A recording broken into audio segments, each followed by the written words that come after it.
prazer estar de novo aqui com vocês. E hoje a gente está aqui para conversar, falar um pouco sobre um assunto delicado, que é a morte. Um assunto um pouco delicado. Mas ele deveria ser tão delicado assim de se tratar? Porque por mais obscuro que esse tema possa parecer, ou que o nosso medo de encarar a morte possa ser de muitas pessoas, a gente pode partir de alguns raciocínios simples, independente de religião, independente de qualquer coisa. A única coisa que nós temos certeza que todos nós iremos passar, independente de quem seja, rico ou pobre, qualquer local que tenha vindo à Terra, é que nós vamos morrer. É a única certeza que nós temos, que é a única experiência que todos, inevitavelmente, vamos passar. Só por aí já é algo que devia nos trazer a reflexão, porque é uma lei da natureza. Tal qual respirar, tal qual eu não voar. Mas é ridículo falar isso, sim, porque é óbvio. Mas não é óbvio que nós também vamos morrer? Então, da mesma maneira que nós tratamos outros assuntos que são óbvios, por que não encarar esse assunto? Independente de religião, independente da postura que a pessoa tem. Isso é um fato. Porque, querendo ou não, nós começamos a morrer no momento que nascemos. Para desencarnarmos, para morrermos, basta termos a exaustão, os órgãos pararem de funcionar. Para isso acontecer, basta a gente começar a viver. A partir do momento que o bebezinho chora,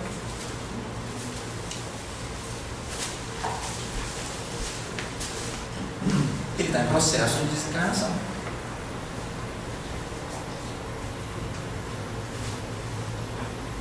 Então nós no mínimo devemos estar acostumados a conversar sobre o fato, a falar sobre o fato, sobre essa lei tão natural que nos acompanha cotidianamente, mas que muitas vezes nós fazemos questão de não tocar no assunto devido a algum atavismo, devido a algum medo que nós temos. Mas por que nós temos esse medo? Por que nós evitamos tanto tocar num assunto que deveria ser tão natural? Já que isso é uma coisa natural, igual crescer, igual envelhecer. Porque nós temos medo do desconhecido. Nós temos medo daquilo que a gente não compreende. Então, naturalmente, a gente, e até muito pouco tempo atrás, cerca de 160 anos, nós não tínhamos material aprofundado de estudo sobre o tema. Realmente, nós não tínhamos com o que dialogar de maneira que viesse de encontro à nossa razão, de maneira que viesse de encontro a realmente isso faz sentido. Isso nós não tínhamos. Nós nos apegávamos diretamente à fé. E ainda nos apegamos à fé. Só que graças a Deus, com o desenvolvimento do ser humano, da humanidade, da sociedade, do nosso discernimento, nós também conseguimos desenvolver e pergustar determinados aspectos sobre a morte. Então nós devemos ser insensíveis a esse acontecimento? Devemos lidar de maneira banal? Não. Ninguém está falando isso. Devemos lidar com a morte como se fosse a coisa mais tranquila do mundo. Não vou ligar para isso. Não. Sentir a morte, sentir a perda, ou sentir o acontecimento, não a perda, sentir o acontecimento, ou seja, vivenciar as coisas que nós temos que vivenciar na vida, independente de qual experiência seja, de maneira profunda, é aprender, é evoluir, é vivenciar. É para isso que nós estamos aqui.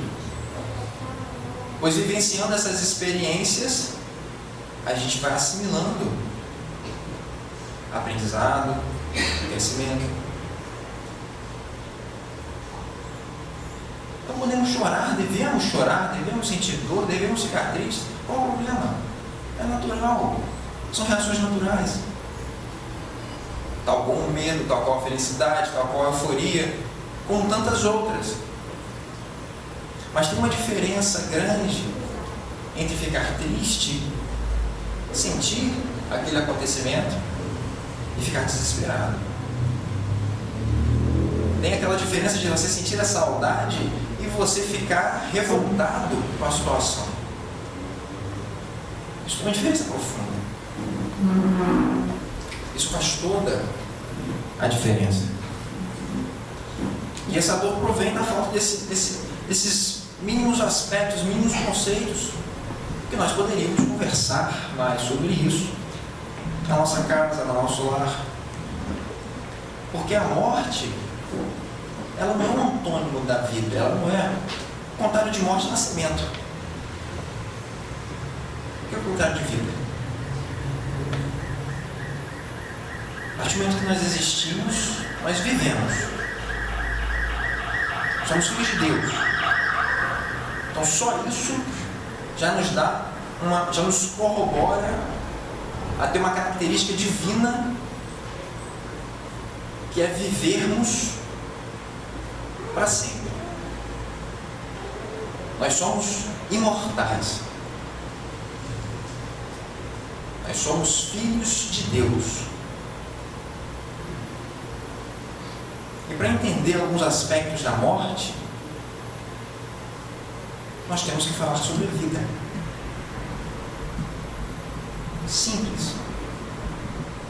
Porque a morte faz parte da vida.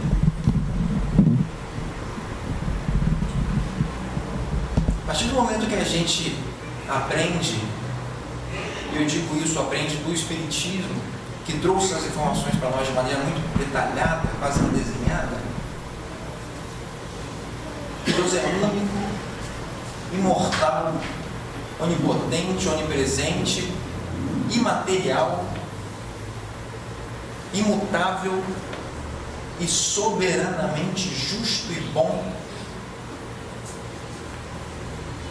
Só em a gente parar para refletir sobre o que está no primeiro capítulo, na primeira parte do primeiro livro da Codificação Espírita, que é o Livro dos Espíritos, de Deus, as características divinas, percepções de Deus. Só em nós temos a possibilidade de refletir em torno disso, isso já seria o suficiente para nos livrar de tremendas dores, tremendas aflições durante a vida.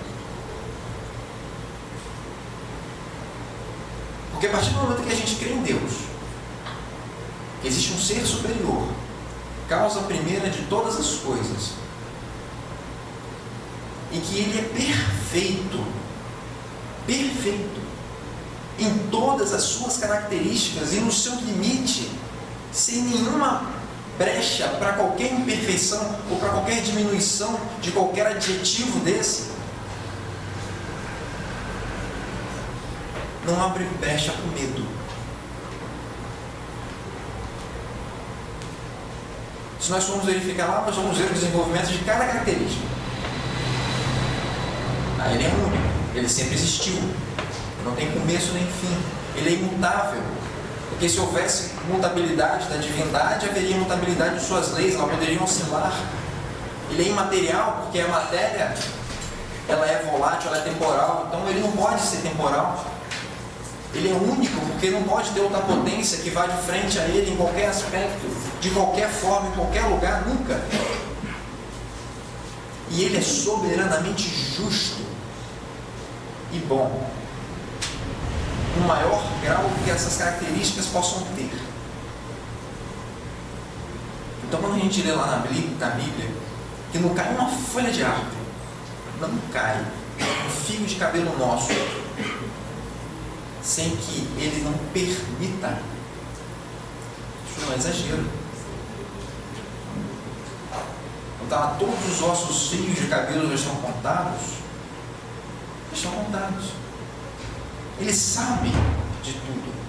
Ele está em tudo. E quando nos referimos a Deus, não é Deus daqui, não é o meu Deus, não é o seu Deus, é o Deus nem o Deus da terra, é o Deus do universo. Deus é Deus do universo. Ele é o Senhor das estrelas, tal qual lá. Ele é o Senhor das estrelas. E pasmem, por mais que nós figuremos avançar no infinito, pelo espaço afora, pelos mundos, pelas galáxias, pelos universos, nós ainda só vamos ter ciência da parte que Deus permita que nós saibamos. Então, por mais infinita que seja a sua bondade, que eu possa conceber uma bondade infinita, um amor infinito, aquilo ali é só um pouco da bondade dele que ele permite que eu veja, porque ele é muito mais. Deus é imensurável. Que é Deus, causa primeira de todas as coisas. Poder-se-á dizer que Deus é o infinito? Pergunta número 3. Pobreza da linguagem humana para definir o que está acima da sua capacidade. A gente não tem como definir. E se a gente tentar definir, por fim, a gente vai limitar Deus. Não se limita a Deus. Simples, não se limita. Não se tem nem como falar. Os judeus antigos, eles têm inclusive, que é o tetragrama sagrado, né, que é só uma letrinha maior, que as pessoas tentam traduzir por Javé, eles não pronunciam, é o impronunciável. Ele é tão grande que nós não temos como falar o nome dele. Se a gente conseguisse falar, já estaria limitando. É o Ensof, é o Deus oculto dos cabalistas. Então, a partir do momento que a gente pega e tem isso em mente, meu Deus do céu, a gente está lidando com uma vida não de proporções centenárias, cenários, poucos meses. Nós estamos lidando com uma vida mortal. O livro dos Espíritos nos diz que Deus nos criou simples e ignorantes. Simples do ponto de vista constitutivo da formação, simples, simplórios, e ignorantes no sentido de ignorar, de não saber.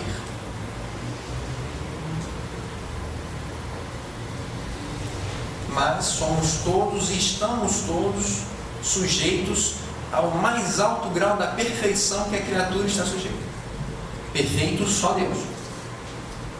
Perfeito só Deus.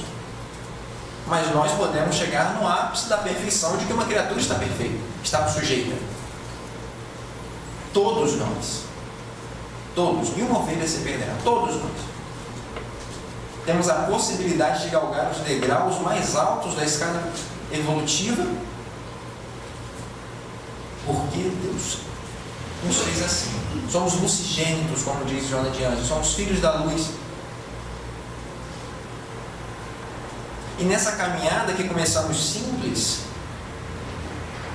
e terminamos muito mais além, terminamos deuses, como diz Jesus, vós sois deuses, tudo que eu faço podereis fazer, nos lembrando que nós estamos a caminho, nós estamos indo para algum local, temos uma meta maior do que só isso aqui. Nessa trajetória,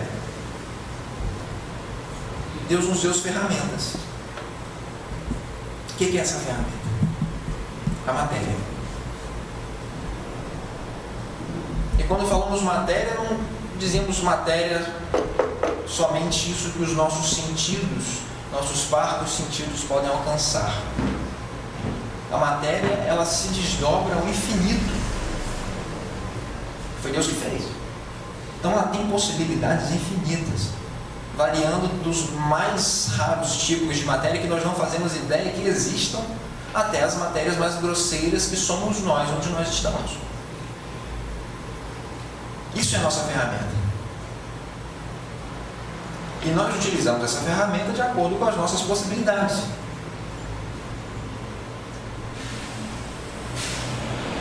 De acordo com as nossas capacidades, de acordo com o nosso aprendizado. Se me entregar um bisturi, eu não vou saber o que fazer, eu vou descascar uma maçã.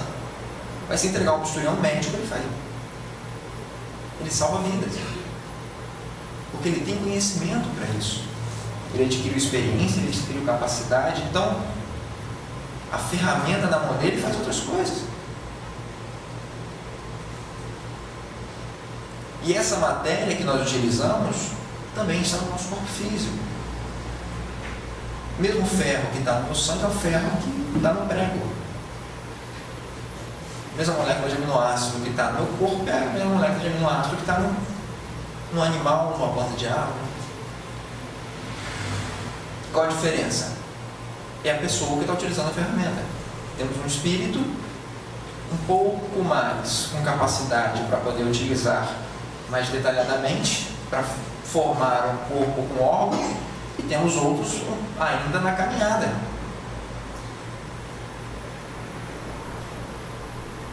E nesse processo que não demora 10, 20, 30, 100 anos, 1 milhão, que demora a eternidade,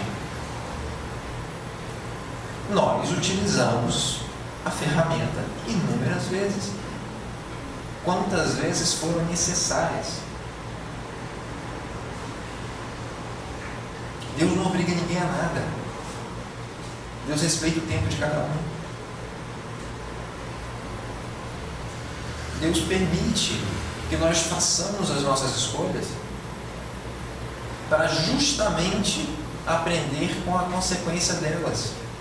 Mas como é que a gente vai sofrer a consequência das nossas escolhas? Nós precisamos estar em meio à matéria, causando, atuando, sofrendo impressões da matéria, para que isso nos fira os sentidos e que nós possamos raciocinar.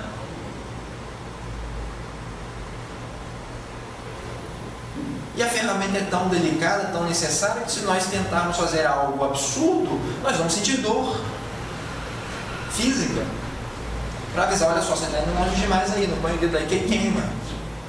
Esse tipo de matéria, esse fogo aí vai te queimar. Não chega o seu corpo perto dele, você vai sentir dor, para você se afastar, para você respeitar aquela situação. Aí a gente aprende. Quando a gente atua e a gente recebe o reflexo, a gente aprende. Esse é o processo divino de aprendizado, de ensino, é pedagogia divina. Ele permite que a gente experiencie, que a gente teste. E nós, nos testando e nos experimentando, nós vamos adquirindo consciência do meio em que nós estamos e vamos adquirindo consciência, principalmente, o que é o nosso canal, a consciência de nós mesmos. Porque uma coisa é nós interferirmos e atuarmos no meio, outra coisa é nós interferirmos e atuarmos com o próximo. A história toda. Porque se eu der um soco na parede, ela vai ter o mesmo resultado, vai devolver a força que eu apliquei no sentido contrário. Eu vou machucar minha mão. Eu vou aprender que eu não devo socar na parede. Agora, se eu empurrar um amiguinho, esse amiguinho vai se sentir ofendido. Não necessariamente ele vai só me empurrar. É aí que nós aprendemos o limite. É aí que nós aprendemos a respeitar o próximo. É aí que nós aprendemos a amar o próximo. A partir dessa vivência. Então, se nós formos pararmos para ver, nós já utilizamos esse tipo de matéria, esse tipo de ferramenta inúmeras vezes. absurdamente, uma quantidade que não dá para se contar. E nós passamos pela fieira dos minerais, dos vegetais, dos animais, até chegar ao homem, para chegar ao anjo, para continuar a nossa caminhada, e isso não se dá assim. Então, quando nós vemos que nós já morremos milhares e milhares de vezes, então não é uma coisa nova. Eu estou bem até hoje. Nós já morremos várias vezes. E nessa caminhada nós vamos adquirindo valores, adquirindo consciência, adquirindo amigos, adquirindo amores, caminhando junto, crescendo junto. É para isso que é a vida. E nós continuaremos assim por um longo tempo, o tempo que for preciso. E nós treinamos para isso a todo o tempo. O Espírito ele não está preso à matéria. O Espírito está utilizando a matéria momentaneamente a seu favor. Mas a agonia e a prisão é tão grande que a toda possibilidade que ele tem, ele escapa, ele sai, ele vai para o plano espiritual. Quando dormimos nós fazemos isso, quando dormimos nós morremos. O Espírito sai do corpo. Os sinais vitais ficam funcionando o suficiente para a gente voltar e continuar utilizando a ferramenta. Nós desdobramos, nós desacoplamos do corpo físico todo dia. E isso não é um desespero para nós.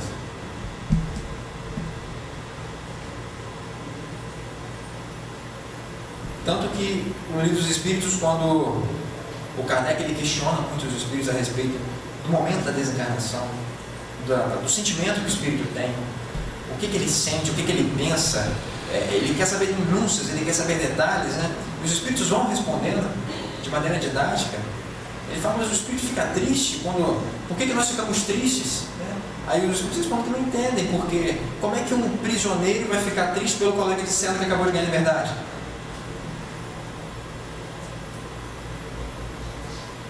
Porque nessa caminhada evolutiva,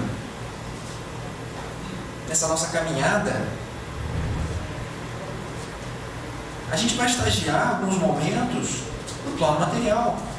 Eu digo alguns momentos porque o resto da existência, a gente não vai precisar mais da matéria. Vai chegar um momento que a gente vai ter caminhado tanto que algumas ferramentas não vão ser mais necessárias. Isso inclui o nosso corpo. Que nós poderemos alçar voos maiores, que nós poderemos caminhar em outras paragens. Então nós não precisaríamos mais utilizar esse corpo a partir de determinado momento. Então vai chegar um momento que a gente não vai precisar mais dele, vai ser só no começo. Só no começo, quando a gente começa a aprender o que é o amor, o que é ser bom, o que é o respeito, o que é justiça. Principalmente o que é justiça. Os nossos parâmetros de justiça são completamente diferentes dos parâmetros de Deus. Tanto que nós há pouco tempo ainda utilizamos orgulho dente por dente.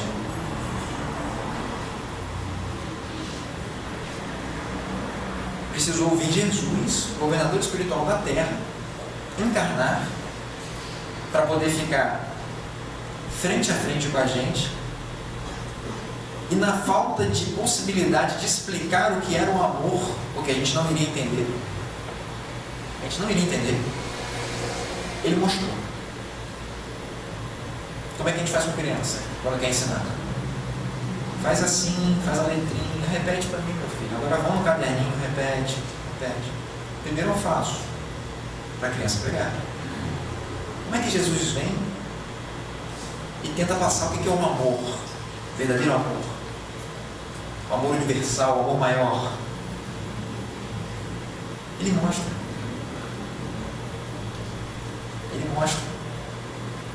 Precisou ele vir pessoalmente fazer isso. Para a gente começar a curar o nosso senso de justiça. de justiça com o próximo, de justiça conosco, de justiça para Deus.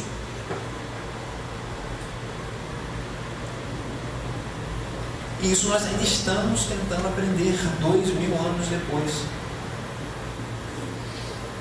Então os Espíritos, aqueles que olharam e conseguiram pegar, meu Deus, e foram atrás, largaram tudo, pegaram a sua cruz e foram atrás dele, São Francisco de Assis, Bezerra de Menezes,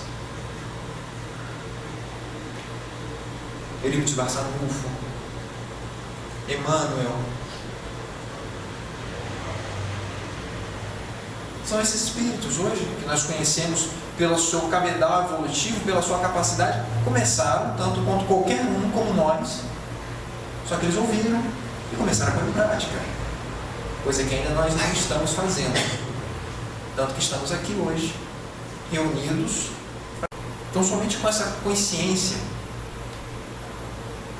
dessa realidade, porque a gente, a partir do momento que a gente entre uma encarnação e outra, a gente não encarna compulsoriamente. A partir do momento que a gente desliga do corpo, nós temos a possibilidade, como numa escola que nós estamos, de analisar nossas condutas, verificar o que foi proveitoso, o que não foi proveitoso, como eu posso melhorar. Como é que é isso? A consciência. O que é a consciência? É a lei de Deus dentro do nosso coração. Pergunta 625. Onde está a lei de Deus?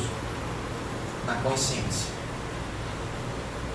Então, independente de escolaridade, de grau, de religião, de qualquer coisa, todos nós sabemos o que é certo e o que é errado.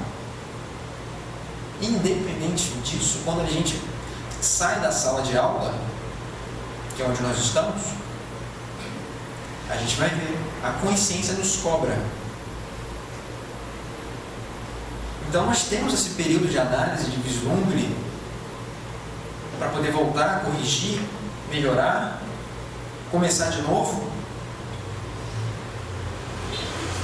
E mesmo quando encarnados, nós passamos um terço da nossa vida dormindo, e dormindo nós não estamos utilizando o nosso corpo físico. Nós estamos no plano espiritual, a gente passa mais tempo no plano espiritual do que aqui. A nossa casa não é aqui. A felicidade não é desse mundo. Pois me vou para vos preparar lugar, não é aqui.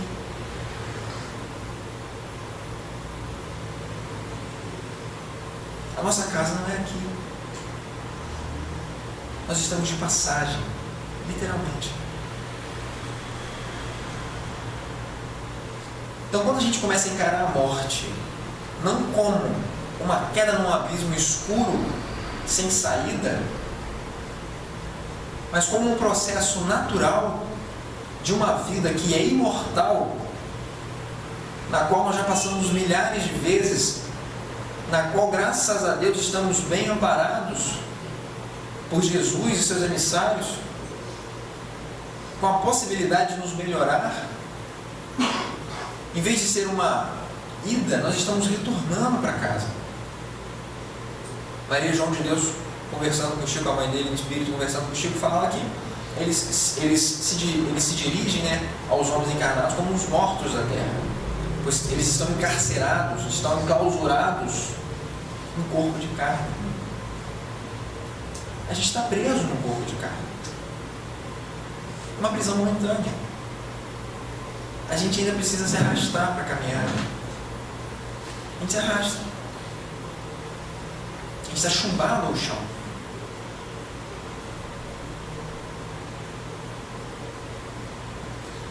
Então, quando a gente começa a vislumbrar que a morte não é ida, é retorno à casa do Pai, quando a gente começa a vislumbrar que a morte não é novidade, mas é natural, e que muito mais do que preocupado com a morte, nós devíamos estar preocupados com a nossa vida. Porque o momento da morte, o momento do desenlace, os Espíritos nos dizem que ele não é doloroso, não é traumatizante, não tem problema nenhum. É um laço que se desfaz. É simples, é você dormir e acordar. o que vai fazer isso ter diferença é a nossa vida.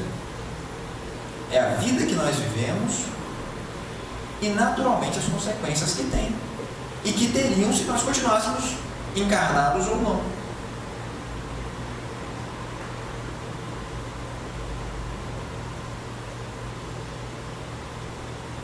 Então, quando nós temos a possibilidade de ver que a morte é o resultado da vida, tal vida, tal morte, a gente tem até a possibilidade de vislumbrar, de verificar, de imaginar as consequências dessa nossa vida, ou as nossas consequências, ou o nosso caminhar depois da morte. Essa compreensão traz um conforto profundo. É a diferença antes de encarar um problema material e, ao invés de nos desesperarmos, sabermos lidar com a transitoriedade dele, com a temporalidade dele, que por mais que ele se perdure no espaço de uma vida que tenha 150 anos, uma vida aqui no corpo físico, ainda assim é um piscar de olhos na nossa caminhada de espírito mortal. No livro dos Espíritos, eles trazem esse exemplo. O que nós acharíamos de trabalhar 2 minutos para termos o resto de uma vida de conforto? O que a gente responderia? Trabalha até o dia inteiro, arduamente, no sol, se for preciso. Pois bem, nós estamos aqui trabalhando. A nossa felicidade, que não é desse mundo, mas começa nesse mundo, estamos começando a construí-la, ela depende do nosso trabalho agora. Então, por mais que soframos no sol, que trabalhemos a fio, ou que nos desgastemos,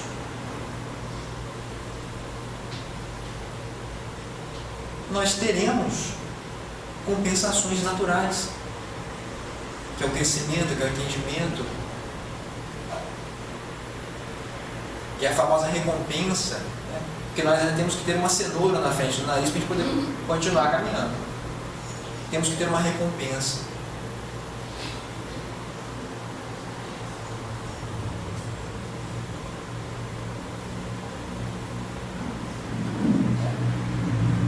Então, como que a gente pode começar a se preparar para a morte? Tem como isso? Tem como isso. Se a nossa morte é uma continuação da vida que é eterna, se a morte é sair de um estado vibratório e entrar em outro, é a gente chegar no final do dia de trabalho, tirar a roupa suja e jogar fora e pegar uma nova para começar depois um novo dia de trabalho.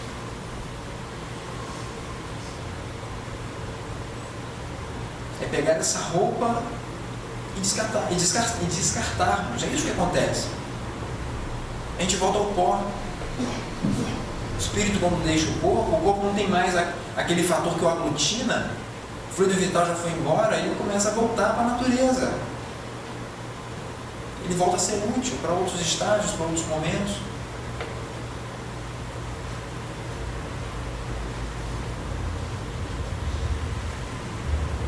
Então, essa nossa vida, como nós vivemos ela, é que vai ser o fator preponderante para sabermos e para nos prepararmos para tal momento. Não, mas vou começar a me preparar para a morte. Agora sim. A morte faz parte da vida. Não faz parte da vida termos de trabalhar. Nós não nos preparamos anos a fio, vamos à escola, nos alfabetizamos, fazemos um ensino profissionalizante, fazemos um ensino superior, continuamos fazendo especializações para podermos fazer algo, podemos desempenhar um papel que pode ser ou não que nós desempenhamos ou venhamos a fazê-lo. A gente pode trocar de profissão. Por que eu não vou me preparar para a morte? Que é a única coisa que eu tenho certeza que vai acontecer comigo. Que eu posso me preparar para trabalhar, ter uma profissão, ganhar na Mega Sena, trabalho, preguiçoso, hoje que eu sou, pronto. Mas por que eu não vou me preparar para a única coisa que eu tenho certeza?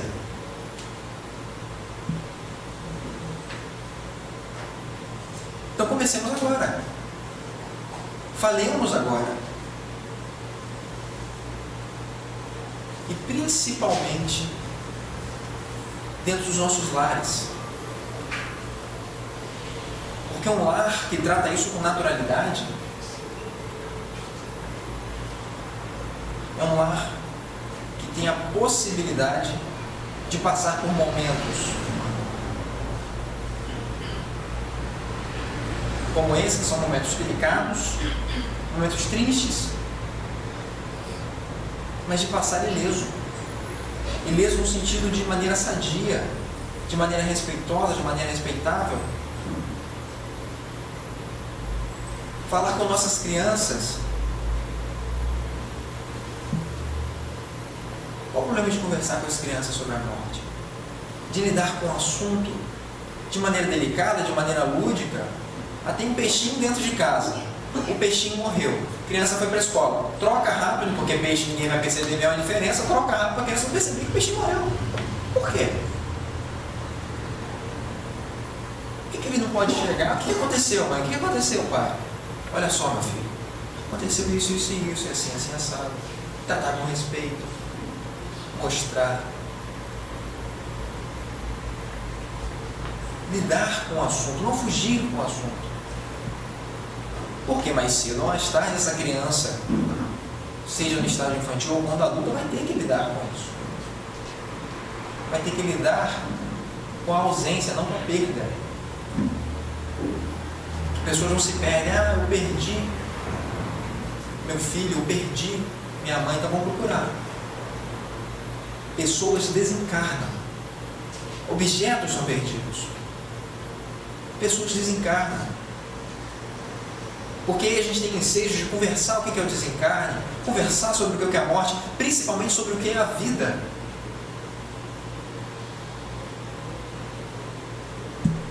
Porque mais do que focar no momento da morte, a gente tem que exaltar a vida, meu Deus. A gente convive 50, 100, 20 anos com a pessoa, momentos felizes, momentos agradáveis, a pessoa morte, a gente faz questão de lembrar naquele dia, naquele momento triste, e fica com isso na cabeça. Por que não podemos lembrar de maneira saudável? Da pessoa bem, da pessoa feliz, da pessoa no convívio? Isso faz bem para nós. Pensar no bem nos faz bem. E a pessoa sente isso, o Espírito sente isso. Quando nós lembramos deles com carinho, com afeto, isso chega neles como uma onda balsamizante, eles se sentem felizes. É como se recebesse um telegrama, uma carta da família, estão lembrando de mim com carinho naquele momento. Eles têm a possibilidade de vir, de visitar. Mas se nós nos remetemos a eles desesperadamente, imagina o desespero de uma mãe que desencarna e vê os filhos chamando por ela desesperadamente e ela não pode fazer nada no momento. Olha como é que perturba a pessoa.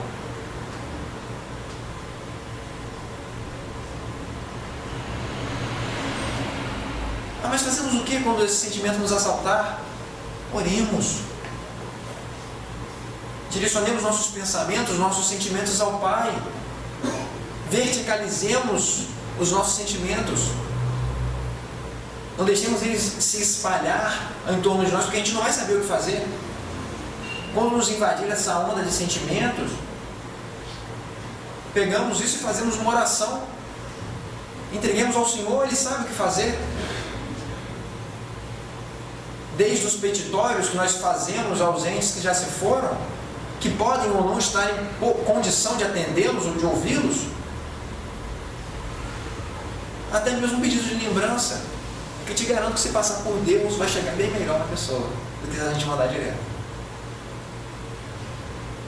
Então direcionemos a Deus uma oração. é a melhor coisa que podemos fazer por eles e por nós.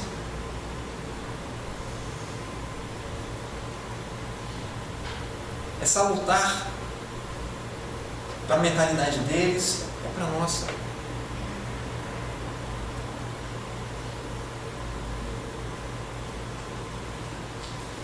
Desde inclusive da nossa postura ao lidar com a nossa ferramenta de trabalho, com o corpo físico. Porque uma coisa, se eu emprestar um lápis para alguém, essa pessoa me devolver um lápis desse tamanho, cotoco, com a ponta quebrada, sem borracha na ponta, e perguntar: o que você fez com isso? Você levou para o cachorro arrumar dele. Não te presta mais nada. Imagina Deus que entregou para a gente um instrumento que está sendo elaborado há 2 milhões de anos na natureza. Ele deixou para a gente para usar. Te empresta uns 80 anos, meu filho. Vai e arrasa. Senta a brasa. A gente volta com ele destroçado. Aí ele vai fazer o quê? Vai perguntar: você fez o quê? E a gente responde o quê? Uma coisa é a gente responder que a gente trabalhou tanto que o corpo se desgastou. Você fala isso com orgulho. E quando não é? Você enfia a cara onde? Então esse instrumento de trabalho é só um instrumento, é uma roupa que nós utilizamos. Então quando nós vamos nos direcionar a Deus, agradecendo pela oportunidade da vivência com esses entes queridos, de estarmos juntos,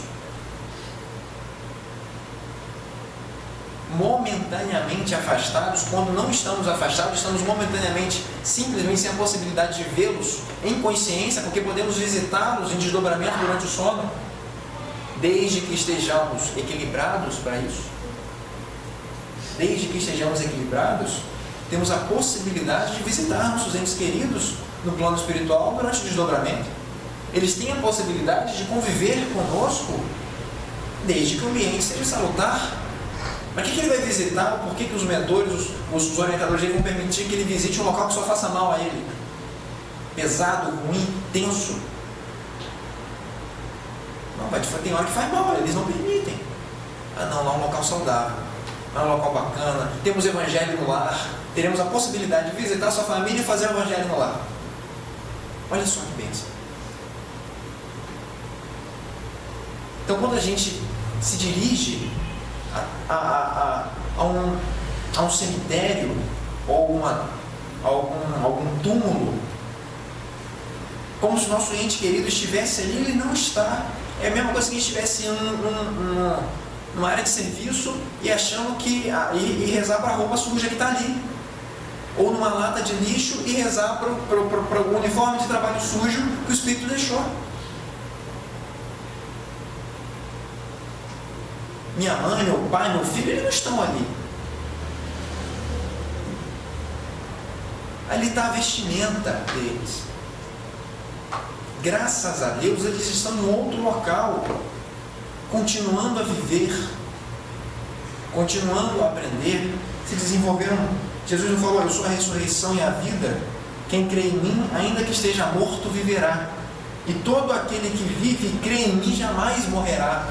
Ele não está falando do corpo físico que jamais vai morrer, vai ficar aquela pessoa perambulando 1000 anos aqui na terra, não. Aquela pessoa que vai viver para sempre em Cristo é aquele espírito que não precisa mais daquela veste e nem precisa mais retornar aos planos materiais densos para poder aprender coisas que ele já aprendeu. Então quando nós pensamos em alguém, nós o chamamos. Então, óbvio que se nós somos ao túmulo dos nossos parentes queridos, pode ser que eles vão lá, mas eles não vão porque eles estão lá, porque nós os chamamos mentalmente.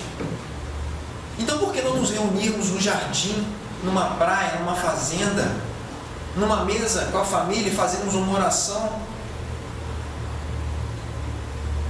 É um ambiente bem mais agradável de se estar com a família,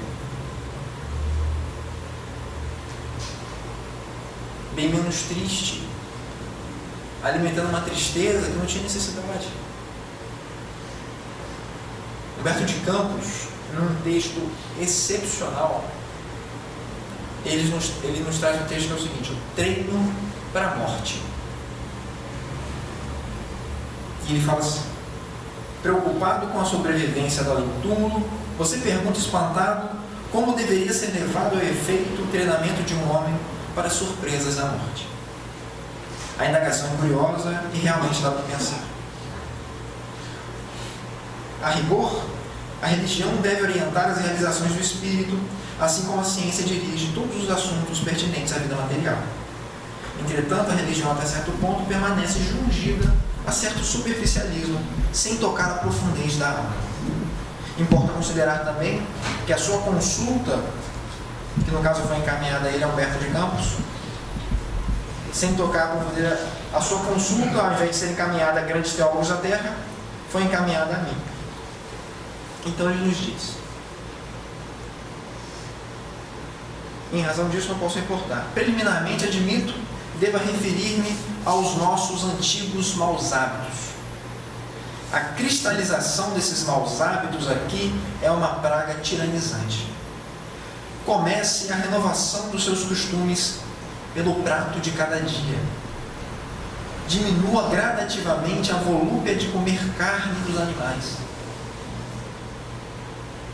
O cemitério na barriga é um tormento depois da grande transição.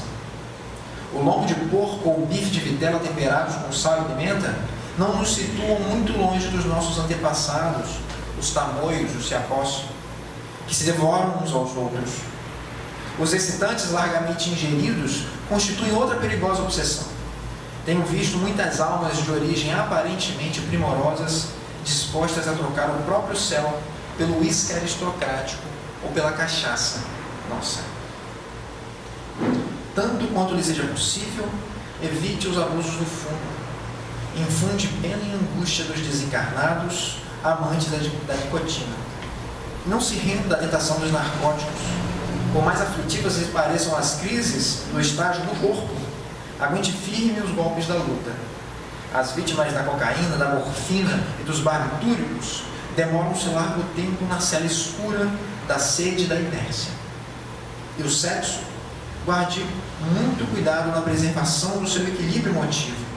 Temos aqui muita gente boa carregando consigo um inferno rotulado de amor. E se você possui algum dinheiro ou detém alguma posse terrestre, não adie doações, caso esteja realmente inclinado a fazê-las. Grandes homens que admirávamos no mundo, pela habilidade e poder com que concretizavam importantes negócios, aparecem junto de nós em muitas ocasiões à maneira de crianças desesperadas por não mais conseguirem manobrar os talões de cheque. Em família, observe cautela com testamentos. As doenças fulminatórias chegam de assalto e, se sua papelada não estiver em ordem, você padecerá muitas humilhações através dos tribunais e cartórios. E, sobretudo, não se apegue demasiadamente aos laços consanguíneos. Ame sua esposa, seus filhos, seus parentes com moderação, na certeza de que um dia você estará ausente deles e que por isso mesmo agirão quase sempre de desacordo com sua vontade, embora lhe respeitem a memória. Não se esqueça de que no estado presente da educação terrestre, se alguns afeiçoados lhe registrarem a presença extraterrena depois dos funerais, na certa íntima-lão a descer aos infernos, receando uma volta inoportuna. E se você já possui o tesouro de uma fé religiosa, viva de acordo com os preceitos que abraça. É horrível a responsabilidade moral de quem já conhece o caminho sem equilibrar-se dentro dele. Faça o bem que puder, sem a preocupação de satisfazer a todos. Convença-se de que, se você não experimenta simpatia por determinadas criaturas, há muita gente que suporta você com muito esforço. E por essa razão, em qualquer circunstância, conserve o seu nobre sorriso. Trabalhe sempre. Trabalhe sem cessar. O serviço é o melhor dissolvente de nossas mágoas. Ajude-se através do leal cumprimento dos seus deveres. Quanto ao mais, não se canse nem indague em excesso, porque com mais tempo ou menos tempo, a morte lhe oferecerá o seu cartão de visitas, impondo-lhe ao conhecimento tudo aquilo que por agora não posso lhes dizer. Humberto de Campos é direto. Tudo que nós fazemos na nossa vida, desde os nossos hábitos mais simples da alimentação, que diz respeito à manutenção dessa ferramenta preciosa, vão gerar consequências, tanto em vida, quanto na continuação da vida. Se eu me alimento mal, de maneira desregrada, eu vou ter uma azia, vou ter uma úlcera. E se eu desencarnar antes que isso aflore no meio físico, isso vai continuar e vai aflorar no meu corpo espiritual. Porque é uma consequência. É natural. Se eu faço uso do fumo, meus pulmões vão estar estragados. Se eu desencarno com os pulmões estragados, os pulmões são os pulmões físicos, sim, mas o perispírito se liga molécula a molécula. E havia uma via de mão dupla. As impressões do plano material que me atingem, meu corpo sente, meu perispírito capta e transmite a mim, espírito, para que eu possa raciocinar e fazer bom uso disso. Da mesma maneira, eu, quando penso, emito um sinal para o meu perispírito, que transmite ao meu corpo físico, que faz uma ação. Então, se eu agrido o meu corpo físico, o meu perispírito sente. Então, quando eu perco o corpo físico, o perispírito ainda está sentindo. Então, o desdobramento de nossas ações em vida é que são mais preocupantes do que a morte em si. A morte é processo, a morte é etapa. Tal qual respirar, tal qual alimentar-se.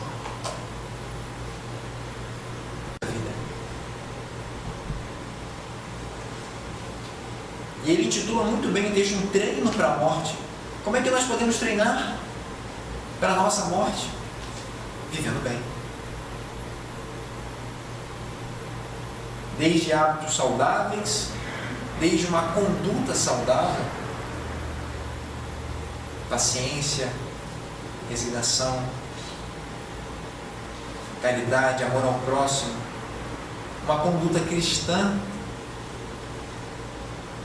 Esse é o segredo de uma conduta cristã.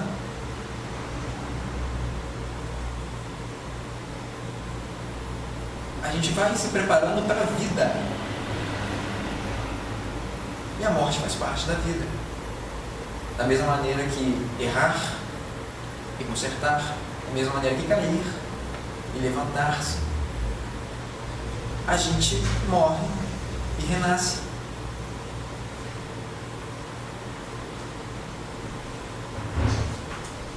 Então, se nós pudermos nos preparar para a vida imortal do Espírito, cuidando do nosso corpo corruptível e do nosso corpo incorruptível, como dizia Paulo, a morte vai fazer parte. Teremos contato com ela, lidaremos com ela de maneiras diferentes, em momentos diferentes, em situações diferentes da nossa caminhada.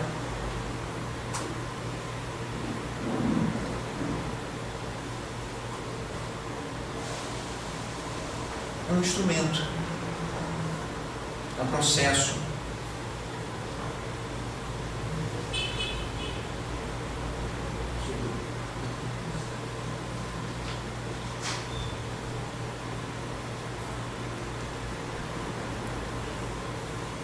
Então, para a gente começar a fechar, Maria Dolores, ela tem uma cantiga da reencarnação. Ela fala assim: um homem agonizava, mas embora não pudesse expressar palavra alguma, na sombra interior que o desarvora, pede em silêncio ao corpo: ampara-me, por Deus. Eu não quero morrer, ajuda, corpo amigo. Não te quero deixar, preciso estar contigo. Sem ti, temo cair em abismos fatais. Era o apelo de instantes derradeiros. Naquele portador de moléstia obscura, que ainda não chegara aos 50 janeiros, e que tudo indicava estar descendo à morte prematura, de consciência lúcida, lembrava em contrição sincera as forças que gastara inutilmente, as noites dos excessos de aguardente e os abusos sem conta que fizera. E ante a morte a surgir, sempre mais perto, continua a rogar ao corpo enfraquecido, corpo que Deus me deu: não me deixes caído, quero mais tempo a fim de preparar-me para aceitar sem medo e sem alarme a ideia de perder-te e entrar em rumo incerto. Entretanto, de espírito cansado, a desfazer-se em pranto, nas vascas da agonia, ouviu a voz do corpo fatigado que por fim lhe dizia: escuta, meu amigo, eu sou teu servo e sei que és meu Senhor. Sempre te obedeci com desvelado amor. Deus me criou para a missão de atender-te em completa servidão. Nunca me viste te desobedecer. As ordens que me deste, fossem justas ou não, porquanto meu dever é o de servir-lhe sem reclamação. Mas indaga de ti quantas vezes me impuseste noitadas de prazer, ruinosas ou vazias, depredando-me as próprias energias que Deus me concedeu a teu favor. Embora eu te avisasse com a minha própria dor que o remorso produz tristeza e enfermidade, adquiriste displicente cargas de sombra sobre a própria mente, culpas e culpas sem necessidade. Repito, sou teu servo e em nada te condeno, mas demonstrando entendimento estreito, gastaste-me as reservas sem proveito, consumindo-me as forças a pedaços de abuso e a doses de veneno. Eu dei-te tudo que eu tinha, nada me resta agora, se não me recolher à derradeira hora, que eu deva tornar com segura presteza a recomposição da natureza. O homem moveu o corpo em despedida, mas não tinha defesa.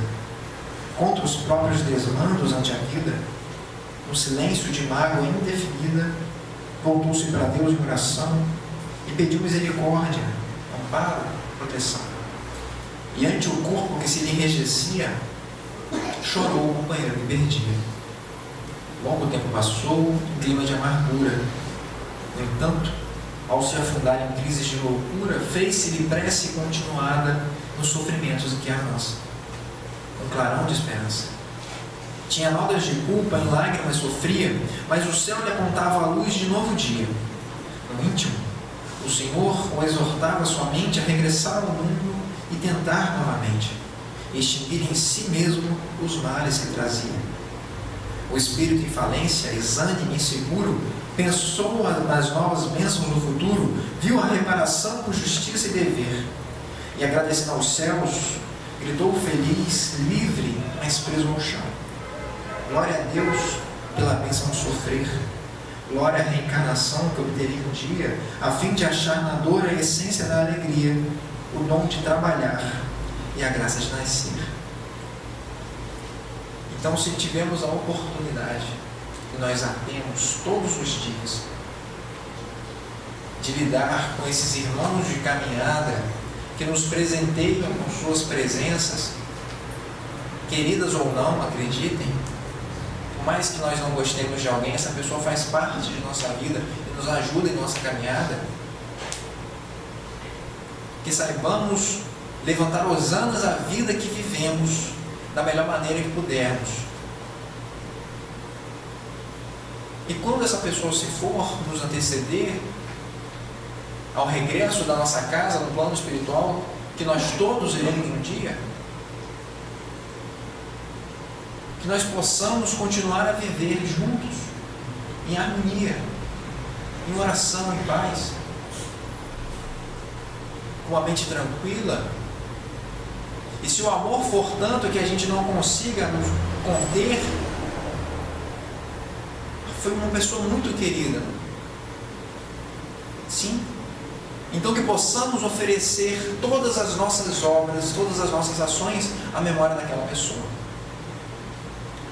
Que possamos utilizar isso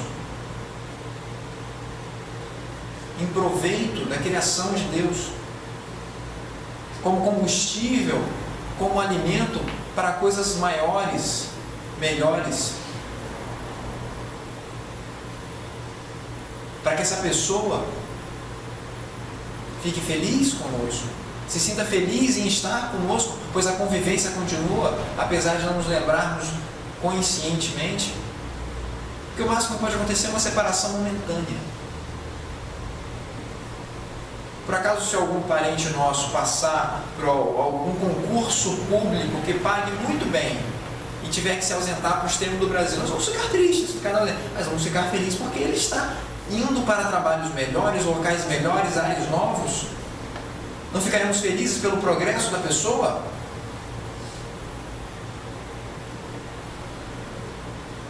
Ah não, eu quero que você fique aqui porque eu gosto de olhar, eu gosto de estar do seu lado. Ah não, mas lá é o meu futuro. Não, fique aqui comigo. Quando nós somos convidados a voltar à casa do Pai, que possamos estar em paz, para lembrar com felicidade dessa pessoa e saber que ela continuou a jornada dela como nós continuaremos e como nós continuamos. A vida continua, a vida é única, a vida é imortal. E que nós possamos oferecer a esses entes queridos a bênção e a prece em forma de ação, na construção do bem, na ação da caridade, para pegar como mais uma experiência de vida e conseguirmos crescer um pouco mais, o menor que seja o nosso avanço. Muito obrigado.